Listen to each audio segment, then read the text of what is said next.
I got more paperwork to do. And when's the test? Wednesday? Next Wednesday? Yeah, next Wednesday.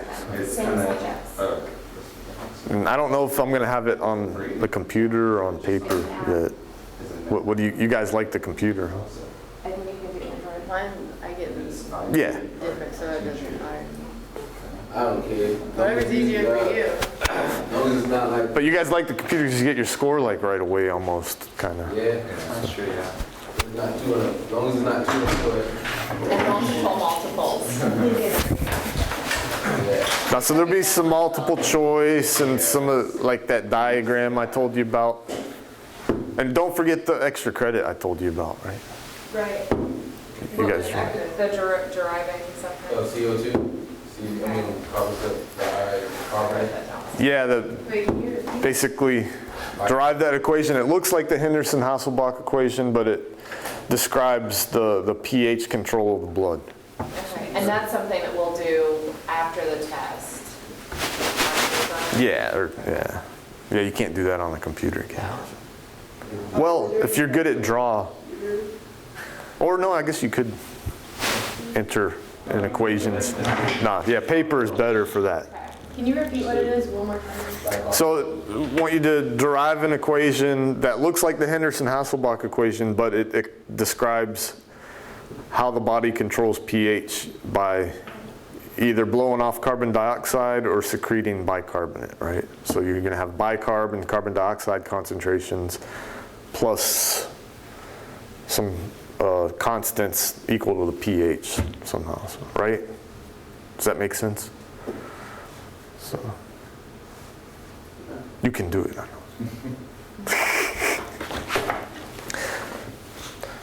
Is the exam not going to be in this room? Not if it's on the computer, Where will it be? in the computer lab next door. But Well, we have a paper test. would you rather have the paper or a computer? Paper? Yeah, we just did it. We just did a computer test, and there's too many choices. Too many choices. Well, Not Dr. Smith, so. all the choices will be the same for this. Yeah, I would prefer. I prefer paper. I would prefer whatever. As long as it's not 200 questions in an hour, 30 minutes. So I'll do 400 questions in 15 minutes. 400 questions. Huh?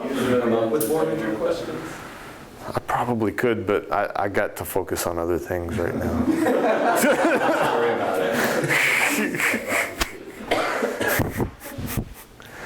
So we'll still wait to decide if it's paper or computer. I already have a paper one made up. I just have to delete the right answers. Just leave those there. Okay. So chapter 8's nucleotides, nucleic acids. So we're going to learn biological functions of nucleotides and nucleic acids. Anybody tell me any? We discussed some before class.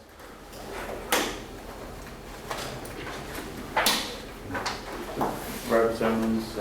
Ribozymes, so that catalyze chemical reactions. Stores information, so not just stores information, but transfers information, right? So, and then, because you got tRNAs, you got mRNAs, they transfer our information about how to make proteins. We'll learn about the structures. What other biological role do we have? You know, you always hear about this mysterious magic compound ATP. Energy transformation. Yeah, energy storage and transfer. So ATP, GTP, any of the nucleotide triphosphates are high energy compounds that are used to do things. Structures of common nucleotides we'll talk about. Structure of double-stranded DNA, structures of ribonucleic acid, denaturation and annealing, and the chemistry of nucleic acids that includes mutagenesis. Because these things are just chemicals, so they're going to break down at natural rates, right? So nucleotide functions, like we just said, energy for metabolism, example that's ATP, GTP, UTP, and so forth. Enzyme cofactors, so NAD, nicotinamide, and diphosphate. Dinucleotide. So a lot of enzyme cofactors, you'll see it has an AMP covalently attached to it. You can think of that AMP as like a handle. That's what the enzyme that's where the binding site is. It's like a handle for that enzyme to grab onto, the nucleotide. Signal transduction, you guys, so a lot of you taking immuno now. You talked about cyclic AMP and signal transduction, intracellular pathways? Not yet. Not yet. So we're going to talk about it in this class, but you'll see it in immunology, I think, too. Like a second messenger. Yeah. Yes. So I've already forgotten about that. protein kinase, phosphorylates protein kinase, which activates protein kinase, which will then phosphorylate different proteins like Krebs or something like that. So signal transduction, so cyclic AMP, nucleic acid function, so we stored the genetic information, right? That's all our genetic information stored in DNA. Transmission of genetic information, such as an mRNA.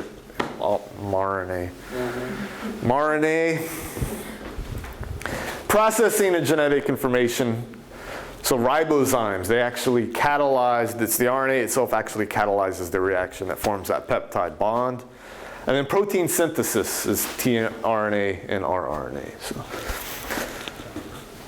So nucleotides. So I think this slide should be reversed, right? So we'll start off with the bases, which is a nucleobase, and they consist of pyrimidines and purines. Pyrimidines are a cyclic base, and then purines have two cycles, right? A nucleoside is basically a nitrogen in space with a pentose and a phosphoester bond. So this right here is a nucleoside. When you add, I'm messing up. Not a phosphodiester bond. It's a glycosidic bond. I can't talk today. So this is ribose, right? Ribose is a pentose, which means it has 5 carbons, correct? And it has a glycosidic bond with the base. An N-glycosidic bond, meaning it's a glycosidic bond between, what's this carbon called? C1. C1, but what is it in a sugar? The anomeric? Anomeric carbon, right. So, and if you notice, this is up and that's up. So what kind of anomeric carbon is it? Huh? Which is, they have it right up there. The beta anomer. Rather than the alpha anomer is if the base was coming off the bottom, right? So the beta anomer of ribose, which is a pentose. Okay. So a nucleoside is the nitrogenous base with the ribose attached. Nucleotide is a nucleoside phosphate. So that's your basic terminology. Nucleobase, nucleoside includes the sugar. Nucleotide is a nucleoside phosphate. So, and you can also say a nucleotide is a nucleic acid because it has acid, phosphoric acid attached to it.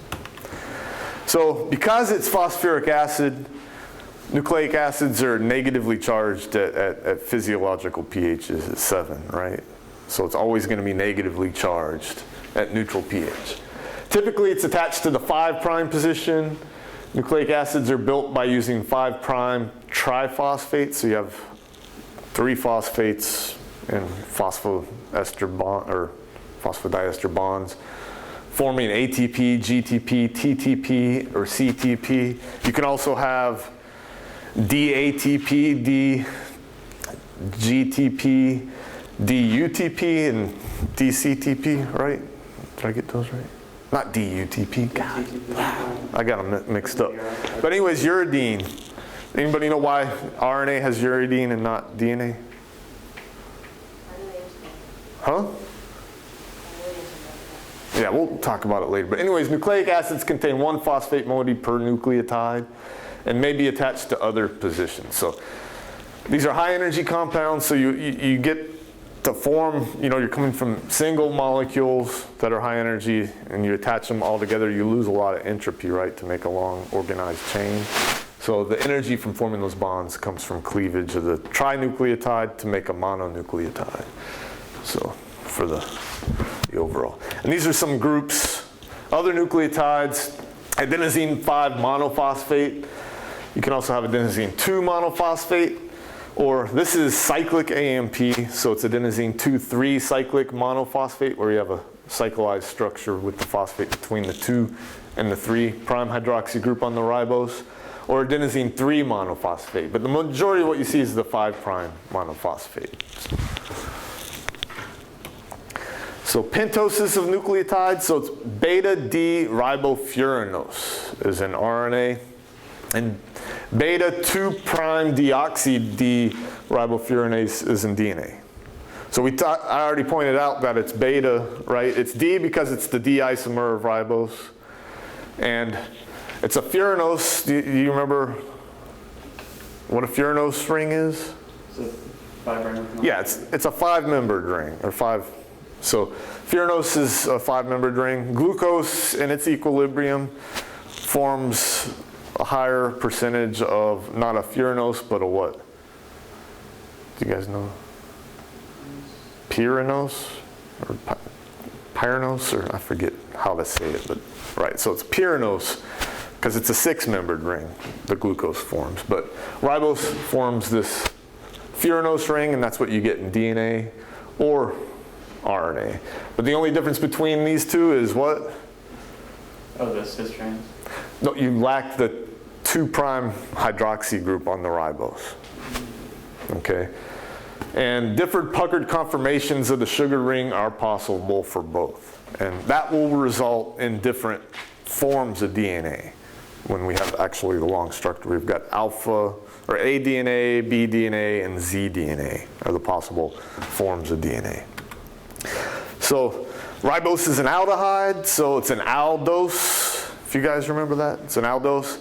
And the beta furanose, if you remember, so the OH is up. This is the anomeric carbon, and so is the rest of that chain, right? And this is where the aldehyde would be. So, and this is the different, could be puckered. It's the up this way or down for the exo.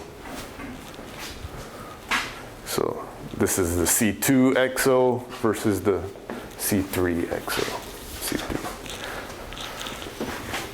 So nuclear bases are basically derivatives of pyrimidine and purine. They contain nitrogen, heteroaromatic, meaning they're multiple aromatic rings. They're planar or almost planar structures, and that's because of the pi bond sharing, right, that they have through the aromaticity. And they absorb light at around 250 and 270. So that's why you're measuring at 260 when you're measuring DNA or RNA concentrations. So cytosine is found both in DNA and RNA. Thymine is only found in DNA. Uracil is only found in RNA. And all are good hydrogen bond donors and acceptors. And we know that that's where the base pairing comes in, right? It's all hydrogen bonds between the bases. Do they all react hydrophilically because of the hydrogen bonds, or is it hydrophobicity or anything? There's hydrophobicity going on because they're aromatic, so you get pi base stacking, okay? But they're hydrophilic too, based on how well they can form hydrogen bonds. Okay. So they're good hydrogen bond donors and acceptors. So they are soluble in water for the most part, right? But the way DNA folds is you get a lot from that pi base stacking, and it kind of keeps that aromaticity out of the solvent when you form that. And then you have the hydrogen bonds between the bases themselves, which help it form that structure. Okay.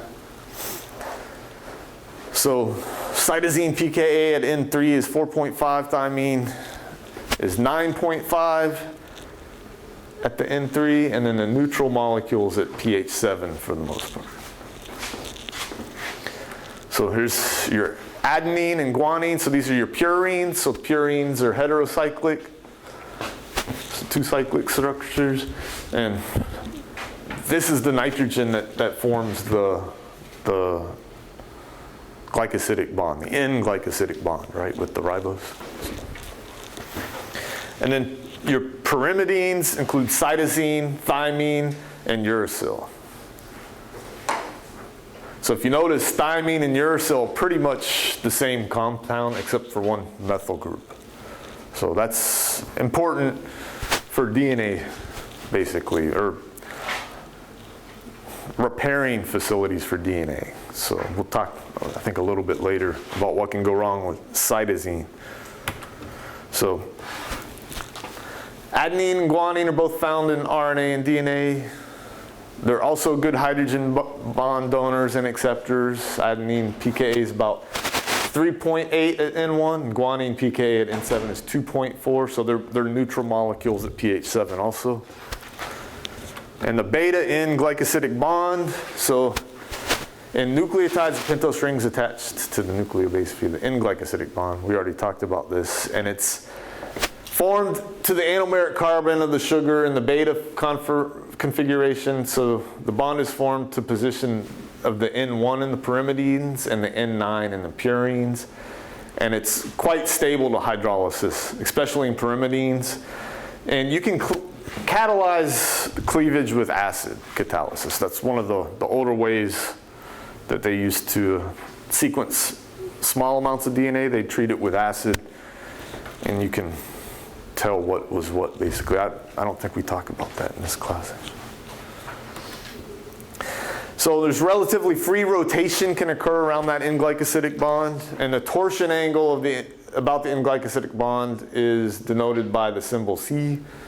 The sequence of atoms chosen to define this angle is the O4 to C1, N9 to C4 for purines, and the O4 to C1 to N1 to C2 for pyrimidine derivatives. So I'm not going to ask you to memorize these type of things. So don't focus on that stuff. Okay? So the angle near 0 corresponds to the syn, and the angle near 180 is going to be anti. So it's just the way the bases are pointed. I think there's a picture. And anti-conformation's found in normal beta DNA, and you'll see syn conformation occurs in some of the bases in Z DNA. So these are the torsion angles that they're talking about. And then this shows you examples. So you have syn adenosine where it's this direction, or anti-adenosine where it's facing out, right? So for the DNA that we see most often, or the B DNA, it's anti, right? So tautomerism of nucleic acids. So prototypic tautomers are structural isomers that differ in the location of protons. So because nucleic acids, they base pair, right? They can form tautomers as you're copying DNA. And that is where you get mismatch insertion. Because if you're altering the location of the protons on that structure, you're going to alter how it's going to base pair, right? And I think we'll see later on that if these tautomers, that's an equilibrium situation where it goes between the ketyl-enol type shifts. It'll go back and forth, and if it happens to be in the rare tautomeric form as it's being inserted into, if you're copying DNA, you'll have a mismatch there that'll have to be repaired later on. So that's one way you get introduction of mutations. Lactam-lactam tautomerism occurs in some of the heterocycles, but both tautomers exist in solution, but the lactam forms are predominant at neutral pH. And this shows you tautomerization. So you have the lactam form, or the lactim form, or the double lactim. And you can see how that's going to alter how this compound is going to base pair. Before, you were accepting hydrogens here, and donating a hydrogen bond here, right? Whereas you get a tautomeric shift, and now you're donating two and then accepting one, right?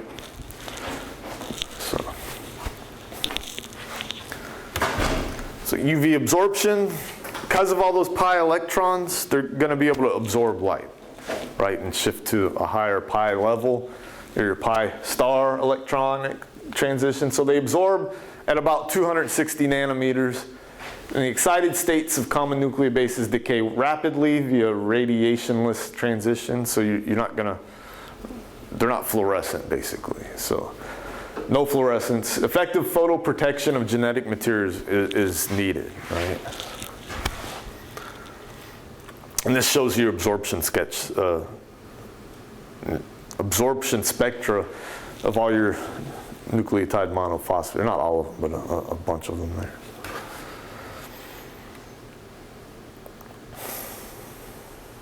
And this is your nomenclature. So the base is adenine.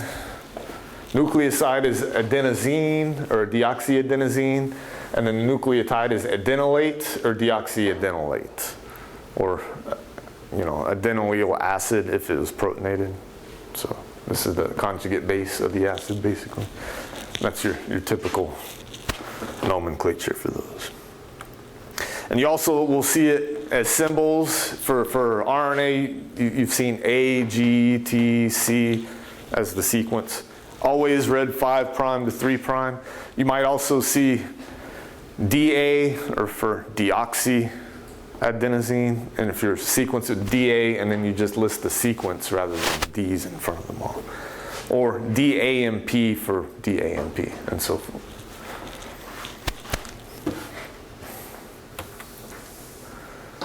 And for the ribonucleotides, you just don't include the D.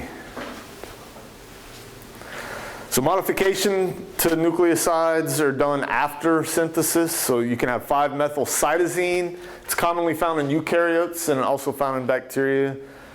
N6-methyladenosine is commonly found in bacteria, but not in eukaryotes. And these can be epigenetic markers, which is a way to mark your own DNA so that cells can degrade foreign DNA in prokaryotes, or a way to mark DNAs which genes are going to be turned on or off, right? So these are one method for marking, as an epigenetic marker. So anybody know any other ways to mark genes? Hybridization. Well, hybridization. Well, we haven't talked about it in this class, but pretty sure you learned about it before. Microacid? Huh? Microacid? No, so do you know what epigenetics is? So it's basically the study of what genes are turned on and off. And these can actually be passed down through generations of cells. And it has to do, one way, eukaryotes, they'll methylate DNA to turn it off. So it's a sign of inactive DNA. But then another way they regulate, or eukaryotic cells will regulate gene expression, is you can regulate histones, right? So you can covalently attach acetic acid to the histones, or acetylate histones or deacetylate histones to alter the package, the packing in chromosomes, which will have them be active or off. So could the environment turn genes on and off in an inheritable manner? So that's one of the big fields right now, is studying epigenetics, and you're finding you can pass on, turning genes on and off. And if you happen to turn some on, that can be inherited, possibly. So this shows you some of the methylated forms, like 5-methylcytidine, N6-methyladenosine, N2-methylguanosine, or 5-hydroxymethylcytidine. So minor nucleosides in RNA. So RNA will have a lot of minor nucleotides, especially like tRNAs and rRNAs. You can have modified nucleotides. So inosine is sometimes found at the wobble position of the anticodon in tRNA. Does anybody know what that is, wobble position? Pretty sure we go into it later in the book. But basically, you have 3 codons that match the mRNA to the tRNA. This third position, they don't form a perfect base pairing because of the angles that are involved. So that's considered the wobble position. So you can, there's a little bit of play there for which tRNAs that'll match up with the mRNA. So it's considered wobble because it's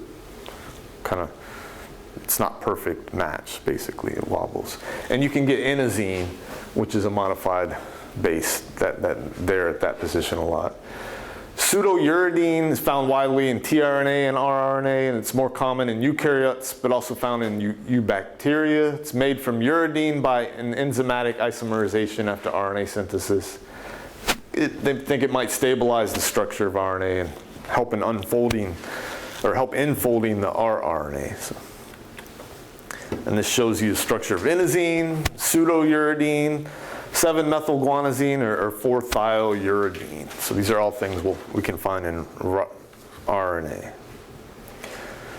And we'll go on to polynucleotides. Those are all mononucleotides. So what's polynucleotide? It's a polymer of nucleotides, right? Or many nucleotides. So covalent bonds are formed via phosphodiester linkages. And the phosphodiester linkage gives you that negatively charged backbone, right? DNA backbone's fairly stable. DNA from mammoths, aren't people trying to clone a mammoth? They think they can? Huh? Yeah, so those mammoths are frozen in Siberia. They find them. They're trying to extract a complete genome. Have they done the genome of a mammoth yet? Like sequenced it? Or are they just trying to clone it? I don't know. Hydrolysis accelerated by enzymes. So DNases are enzymes that'll break down DNA. You have endonuclease or endoDNases, which will cleave the DNA within a sequence, or exonucleases, which will cleave it from the outside in. So RNA backbone is less stable. It's not as stable. So in water, RNA will last for a few years, but in cells, mRNA is degraded in a few hours, and that's due to RNases that we have. Polymers are linear, so there's no branching or cross-links, which is different than what we see with polymeric forms of sugar, right? And directionality, there's always a direction. It's always 5' is different from the 3' end, and we always read the sequence from 5' to 3', right? So this shows you the sequence of DNA. So we're missing the 2' hydroxy group, so 5' to 3', basically. And that you're always, you'd read this one ATG, basically. For RNA, it's the same 5' to 3'. The only difference is this 2' hydroxy group. So RNA is unstable under alkaline conditions, and hydrolysis is also catalyzed by enzymes or RNases. When you breathe, you're blowing RNases everywhere. So that's why it can be really hard to work with RNA in a lab. Like, if you're doing serious RNA work in a lab, you have to use these chemicals that get rid of RNases or inactivate RNases in the whole area. But I know you guys don't have any problem with your hair getting the RNA. That's normally extracting from the hair the RNA in that lab is easier than the DNA, it seems like to me. So RNase enzymes are abundant around us. There's S-RNase in plants, which prevents inbreeding. RNase P in ribozyme. It's an enzyme that made of RNA that processes tRNA precursors. And then you have dicer, and we'll see dicer. It's a enzyme that cleaves double-stranded RNA into oligonucleotides, and then these oligonucleotides separate into single strands that form more oligonucleotides from mRNA that will then be processed by dicer again. Basically, it's a way to shut down protein production. You shut down the mRNA with these double-stranded RNA oligonucleotides. And it can protect you from viral genomes, or actually and RNA interference technology, which is what I'm talking about now. So your siRNAs or hnRNAs or shRNAs, small hairpin RNAs. So this is the mechanism of why RNase is so unstable or less stable. It's because you have this base catalyzed RNA hydrolysis. And what happens is a base will pick off a protein from that 2' hydroxy group on the ribose, which then allows the electrons to attack the phosphate that's part of that chain, which will kick off these electrons, basically splitting the chain and forming a cyclic base here at the end. And that's why DNA is more stable, right? And that's why we've evolved to have DNA as our information storage molecule, because we can't have this going on all the time, breaking strands. So hydrogen bonding interactions, two bases can hydrogen bond to form a base pair. For monomers, large numbers of base pairs are possible. In polynucleotides, only a few possibilities exist, and typically there are what's known as the Watson-Crick base pairs predominate double-stranded DNA, where A pairs with T and C pairs with G. And basically it's always a purine pairs with a pyrimidine. So that's why I was saying there's equal concentrations of purines in cells as pyrimidines. These will always be in equal concentration. So A's and T's base pair and G's and C's base pair, and here's how they base pair. So what's the significance difference between these two? One's got 3 bonds and one's got 2 bonds. Yeah, so one has 3 hydrogen bonds base pairing between the two, and that's C's and G's, whereas A's and T's only have 2 hydrogen bond pairing between the two, okay? So what is that gonna affect? Temperature. Yeah, melting temperatures. The more GC, the harder it's going to be to split that sequence apart if you have lots of GC content there. Whereas AT-rich regions will be easier to split apart the two strands. So discovery of the DNA structure is one of the most important discoveries in biology of the last century. And why is it important? It's because it has novel features which are of considerable biological interest. So said Watson and Crick, right? Which it does, because basically we know the structure of DNA, we know how it stores information now, and how it replicates, and how we transfer information. Good illustration of science in action. There's missteps in the path, value of knowledge, value of collaboration, and the cost of sharing your data too early, basically. Who did that unknowingly and then they stole it? Do you remember her name? Curie? Not Curie. What's her name? Watson and Crick, they saw her X-ray diffraction data. I don't know. It's in the book. Yeah, I think it is in the book. So it's probably in here. So this is how the structure kind of evolved. This is 1929. They hypothesized it was some kind of structure like this. So we do have a ribose, but they didn't know exactly how that was going to be structured. In 35, they got the furanose correct with the phosphodiester bonds with bases. But then they didn't know how those strands would interact with each other also, right? So Watson and Crick, there's a missing layer means there's an alternating pattern, and they hypothesized that there's hydrogen bonding based on the structures of those bases. And the A's will pair with T's, G's will pair with C's, and then this double helix actually fits that data. So let me show you these pictures. And this is the X-ray crystal data that they got. So it's that shows you that there was a helix actually there. And then we have the double-stranded DNA. And there's a major groove, which actually is the right size for an alpha helix to fit in perfectly. And then a minor groove. So there's 2 pieces of DNA, major groove and minor groove. And then about 20 angstroms in one turn, or across, and 36 angstroms in one complete turn of the helix. And there's different forms based on how the DNA will fold. There's A form, B form, which is your typical what Watson and Crick described, and then there's a Z form also. So, and it differs in the structure, and it also different in activity. So both the A and B forms are right-handed.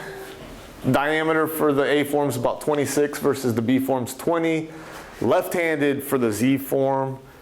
Rise per run, base pairs per turn is 11 or 10.5. Don't memorize all these numbers because I'm not going to ask you these on the test, so I don't want you to waste your time studying numbers like this, okay?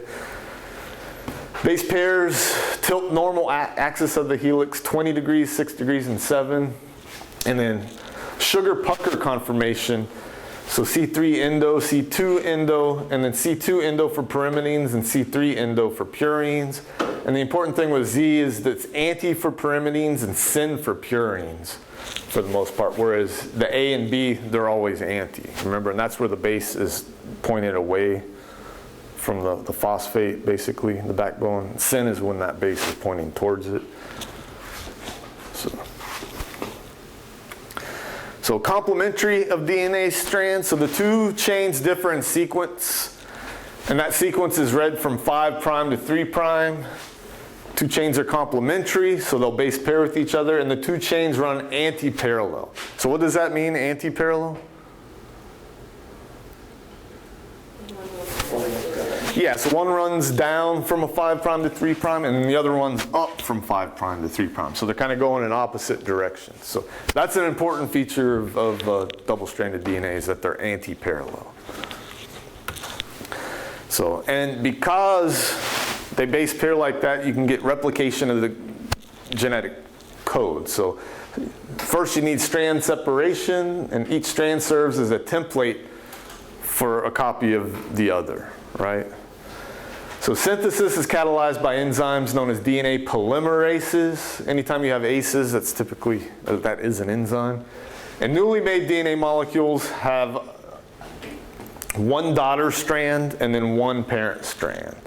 So this is called semi-conservative replication. So conservative is when the mother would keep, both the parent strands, and the daughter cells would have brand new DNA. But what happens is one of the mother strands, or one of the parent strands, goes with one of the new daughter strands. So it's one new and one old. So it's semi-conservative replication. And this shows you replication. So you're going to get bases added to here, and then down here also. One new strand with one parent strand. So semi-conservative replication. So messenger RNA is the code carrier for the sequence of the proteins. So DNA is used as the template, contains ribose instead of deoxyribose, and contains uracil instead of thymine. So one mRNA may code for more than one protein, especially in prokaryotes. You can have one mRNA code for a whole sequence of proteins that are required for one pathway. So anybody ever heard of the lac operon? Yeah, so that lac operon contains everything needed for a bacteria to digest lactose as an energy source. The transporters and beta-galactosidase to cleave that lactose into two simple sugars, everything needed in one message RNA. So together with transfer RNAs, transfer genetic information from DNA to proteins. But you don't see this in eukaryotes. Typically eukaryotes, one mRNA is going to contain one protein. That's not completely true, because there's a separate ribosomal entry site on some that you can include in there. But that's much further on. But so this would be a monocistronic RNA, which contains one coding region, or you can have polycistronic, which you get with a lot of bacterial operons, where you have multiple proteins that can be produced.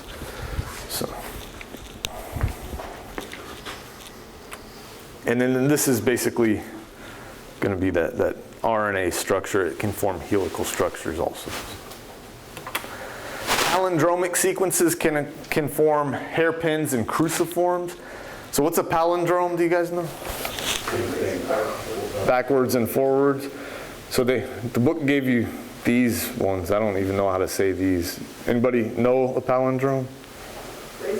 Yeah, there you go.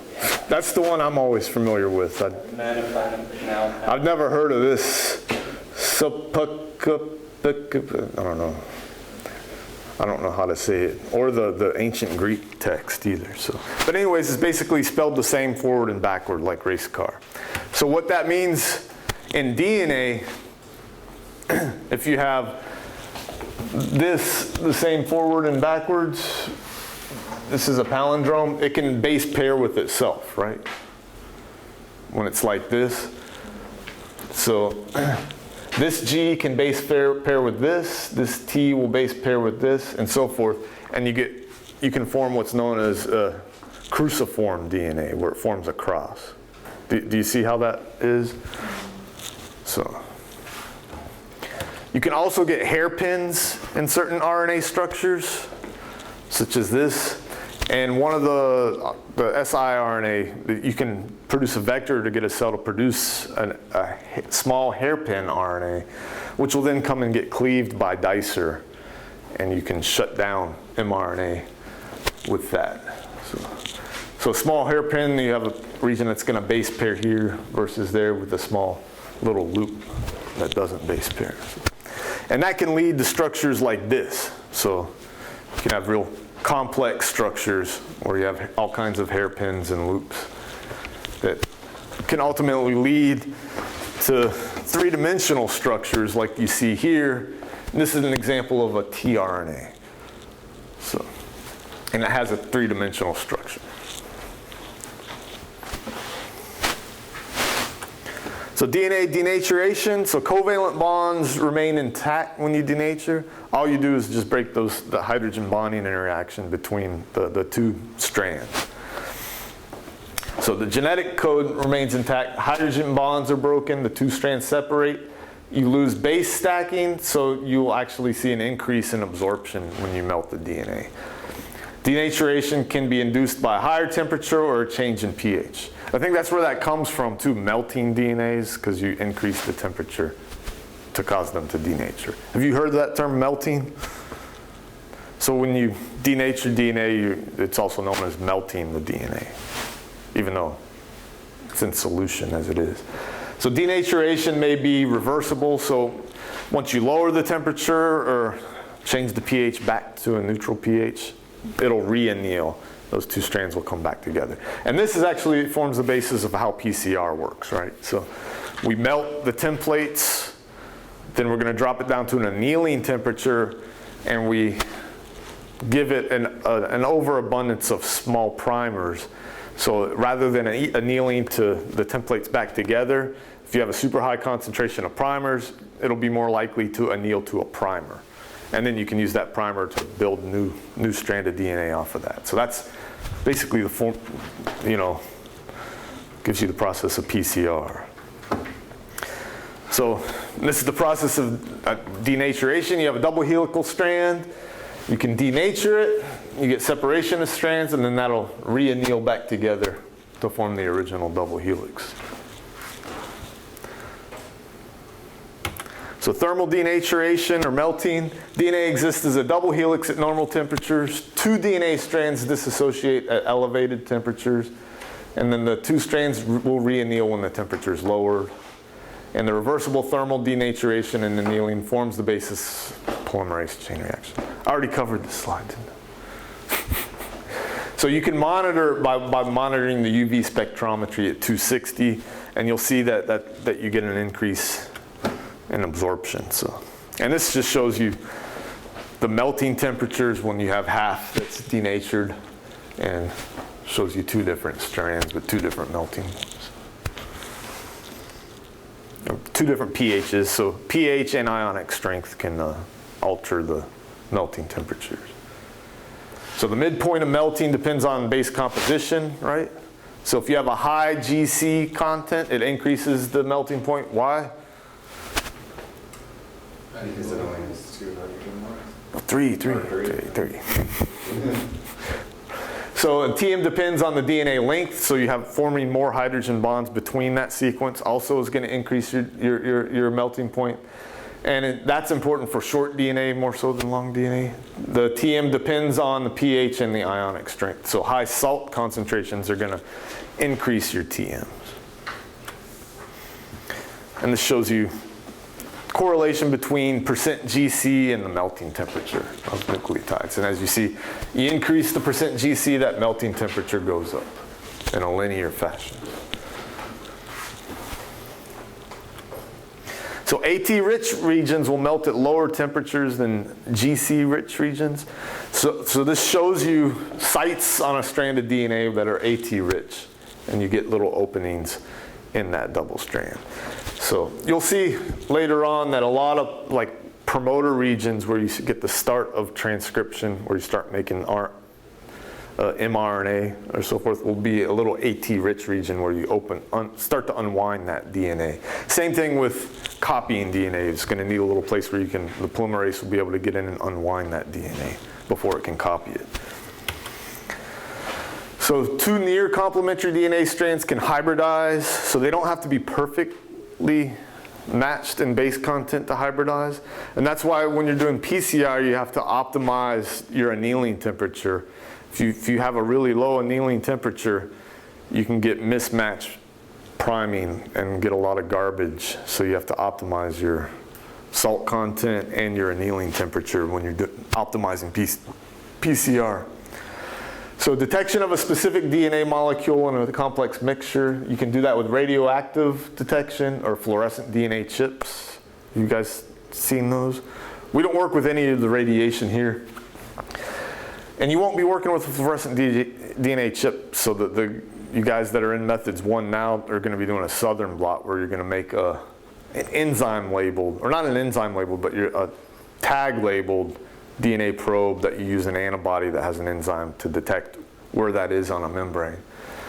So amplification of specific DNA is done with PCR, polymerase chain reaction, and you can actually do what's known as site-directed mutagenesis.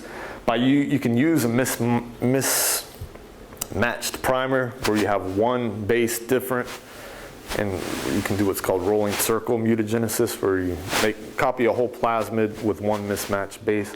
Or you can use one mismatch in a PCR primer to amplify a whole region. If you have that mismatch in the primer, that'll generate a mutation that then you can clone into a cloning vector and do experiments to see what that mutation will do. Evolutionary relationships you can see in the DNA sequences, and antisense therapy is pretty experimental now, but what we were talking about with your small interfering RNAs or siRNAs or the shRNAs or the small hairpin RNAs that work with dicer to shut down gene expression, like really shortening the half-life of the mRNA in a cell. So this shows you how if you have two samples of DNA, you can melt them and then mix them in cool, and they can hybridize with each other, and you'll form duplex samples, heteroduplexes. So molecular mechanisms of spontaneous mutagenesis. So one that can occur is deamination. And that's a very slow reaction, but basically you're replacing the amide group with a water, right? So you have large number of residues that this can occur at, and the net effect is significant. What you do is cytosines will spontaneously convert to uridines, okay? And then this happens at least 100 times a day in mammalian cells. And cytosines spontaneously switch to uracils, and then you'll see a mismatch in the DNA there. So how's the DNA going to know which one to replace, the uracil or the cytosine? So which one was originally there? Or not the cytosine, the guanosine is what base pairs with cytosine. So you'll have a mismatch. Guanosine doesn't base pair with uracil.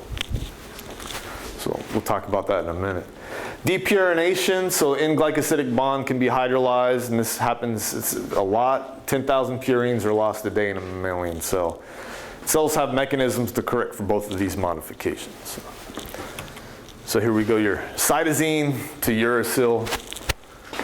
And if you see, it's totally going to change how that's going to base pair. Then you have 5-methylcytosine can deaminate and form thymine. Adenine deaminate to form hypoxyxanthine. Guanine can deaminate and form xanthines, which will totally alter base pairings. So depurination, Water comes in and just cleaves that glycosidic bond, and you have the free guanine and then the apurianic residue. So that's going to be recognized in how that double helix forms. Enzymes will recognize that it's missing bases there because it's not going to form that nice A or B structure. And there's enzymes that'll come and replace that. So. Oxidative and chemical mutagenesis. So oxidative damage can occur via hydroxylation of guanine. And you'll see this a lot in mitochondrial DNA is most susceptible. And that's because you're generating, you have a lot of oxidation going on in the mitochondria. Chemical alkylation or methylation of guanine. So you're adding methyl groups to guanine. Cells have mechanisms to correct for most of these modifications too. So these are some alkylating agents such as dimethyl nitrosamine and dimethyl sulfate, nitrogen mustard, and then S-adenosylmethionine. Anybody ever heard of SAM? I think. No? They sell it at the drugstore as a supplement. For what? Like depression and whatnot. So it's called SAM. So it acts as a methyl donor. Molecular mechanisms of radiation-induced mutagenesis. So UV light is going to excite those electrons in the pi structures, and that can actually form pyrimidine dimers. So you'll form dimers across from one base to the other, which is, you can't use the dimers to make message or code. So it's a way that you get introduction of mutations. And that's actually what leads to most skin cancers is this UV damage. Ionizing radiation also is going to excite and destroy covalent bonds.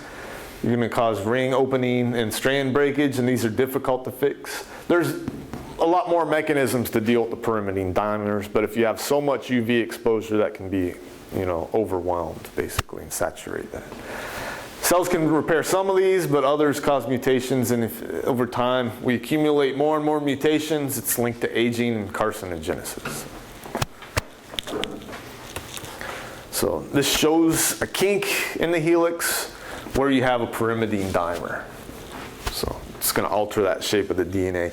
And there are enzymes that will recognize this kink, they cleave off that portion of DNA, use the other strand as a template, and then fill the broken strand in. So other functions in nucleotides, so is going to be energy storage, right? So you'll see a lot of times you have nucleotide triphosphates. That's what the N stands for, is just any one of these, nucleotide triphosphate. And it's a high energy compound. Any of the triphosphates are high energy. And a lot of them have different purposes. So ATP or AMP is generally used for energy metabolism. You'll have GTPs used for protein. UTP or UMP, we'll see that's for sugar metabolism. And CTP, I forget. I think it's lipid metabolism. So other functions are going to be on coenzymes. So if you see you have a little AMP, or this is not an AMP, but it's basically the A and an A and an ADP because you have two phosphates, and then pantothenic acid. These are basically handles, like I said, for an enzyme to grab onto. So it's like a recognition point. They're going to bind to the correct location on the enzyme where it's going to be reactive. And then we have regulatory molecules, cyclic AMP, cyclic GMP. So they serve different functions. There's signal transduction in the cell. And you could also have guanosine 5-diphosphate, 3-diphosphate, tetraphosphate. It's another molecule for signal transduction. So that's basically it for chapter 8. Do you want me to skip to chapter 9? Or do you want to? Chapter 8, basically it's just memorization. Is it, a lot of it's just going to be understanding. Yeah.